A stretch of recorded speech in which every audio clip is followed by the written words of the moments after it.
Bismillahirrahmanirrahim. Assalamualaikum warahmatullahi wabarakatuh. Alhamdulillahirabbil alamin. Nahmaduhu wa nasta'inuhu wa nastaghfiruh. Wa na'udzu billahi min shururi anfusina wa min sayyiati a'malina. May yahdihillahu fala mudilla lahu wa may yudlilhu fala hadiyalah. Asyhadu an la ilaha illallah wahdahu la syarika lah wa asyhadu anna Muhammadan abduhu wa rasuluh. Usini wa iyyakum bitaqwallah faqad fazal muttaqun. Saudara-saudaraku rahimakumullah. Alhamdulillahirabbil alamin. Pada kesempatan kali ini kita masih dipertemukan oleh Allah Subhanahu wa taala di bulan Ramadan. Mudah-mudahan Allah senantiasa memberikan kita rahmat, maghfirahnya kepada kita semuanya, sehingga nantinya kita menjadi orang-orang yang bertakwa. Saudara-saudaraku rahimakumullah. Islam mengajarkan katanya dengan akhlak. Akhlak itu ada akhlak yang baik dan akhlak yang tercela. Katanya dengan akhlak yang tercela, ada sebuah hadis yang bisa dijadikan landasan kita sebagai orang tua, kita sebagai pendidik, tentang hadis larangan untuk marah. Dalam hadis Arba'in, Imam An-Nawawi menulisnya dalam hadis yang ke-16. Rasulullah SAW pernah ditanya oleh sahabat dan minta untuk diberikan wasiat. Wasiat tersebut Rasulullah SAW kemudian bersabda, la taghdab. Dan ini diucapkan berkali-kali ketika sahabat ini meminta nasihat. Rasulullah kemudian mengulangi lagi dengan kata-kata yang sama, la taghdab. Saudara-saudaraku rahimakumullah, berkaitan dengan hadis ini, perawi memang tidak menuliskan siapa orang tersebut.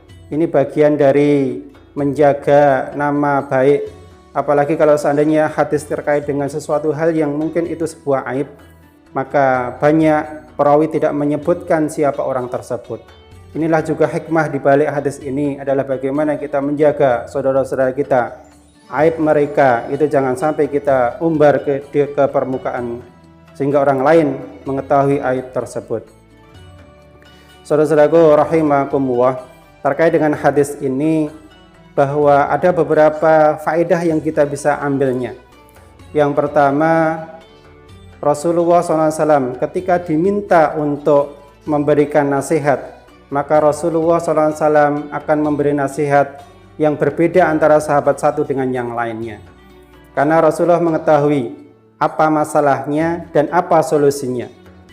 Begitu juga kita sebagai manusia, kita sebagai pendidik, kita sebagai orang tua, punya anak satu dengan yang lainnya. Ketika kita mengingatkan, maka kita melihat kondisi apa masalah anak tersebut, dan kemudian kita mencarikan solusi sehingga nasihat itu akan mengena pada diri anak tersebut. Berkaitan dengan sekali lagi hadis ini, bahwa Rasulullah SAW memberikan gambaran kepada kita semuanya terkait dengan larangan marah. Apa itu marah? Marah adalah sebagaimana Rasulullah SAW sampaikan, adalah bara api yang kemudian dimasukkan ke dalam hati manusia, sehingga orang tersebut nanti akan meluapkan emosinya, sehingga dia terkendalikan oleh setan. Dengan amarah itu, orang nantinya tidak akan berpikir secara jernih. Terkait dengan marah ini, memang ada kalanya marah ini tidak boleh untuk melampiaskan amarah itu. Atau yang kedua, tidak boleh membuat orang lain sehingga orang lain itu marah kepada diri kita. Berkaitan dengan ini, kita sebagai seorang pendidik juga sebagai seorang tua, bagaimana kita memberikan contoh Rasulullah SAW ini kepada diri kita, kepada anak-anak kita, sehingga kita tidak meluapkan emosi-emosi kita, sehingga kita tidak menjadi orang yang pemarah. Tentunya kita berharap bahwa kita semua menjadi orang-orang yang sabar, orang-orang yang nantinya akan menjadi orang-orang yang tidak meluapkan emosi yang ketika dia saat marah. Kemudian juga Rasulullah SAW memberikan solusi manakala kita marah. Ketika posisi kita itu duduk, maka beliau menganjurkan untuk berdiri. Kalau seandainya kita baru berdiri, maka bisa tidur dan sebagainya. Kalau memang itu belum hilang, maka boleh untuk berwudu atau melaksanakan sholat. Intinya ketika marah itu bagaimana kita mengalihkan perhatian dari satu kemarahan itu ke yang lainnya, sehingga suatu saat marah itu akan hilang dengan sendirinya dengan mengalihkan perhatian yang lainnya. Saudara-saudaraku rahimakumullah, kita bisa melihat sirah atau teladan Nabi kita Muhammad SAW. Di antaranya ketika beliau ditarik sorbannya oleh Badui, orang Badui. Beliau sampai sorbannya itu mengikat lehernya, tetapi beliau tidak marah. Beliau melihat ke Badui tersebut, kemudian beliau hanya tersenyum dengan tingkah laku orang Badui itu.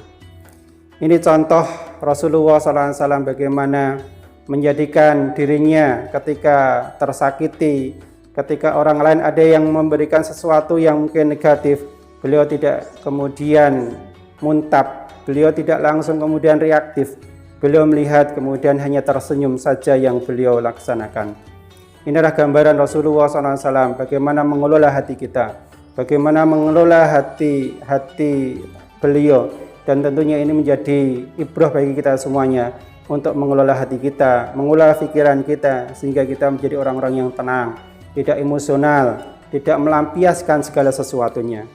Apalagi kalau kita sebagai pendidik, sebagai orang tua melihat anak-anak tingkah laku anak-anak kita, maka jangan reaktif. Kita lihat dulu apa masalahnya dan kita mencari solusinya, apa yang terbaik untuk anak-anak itu.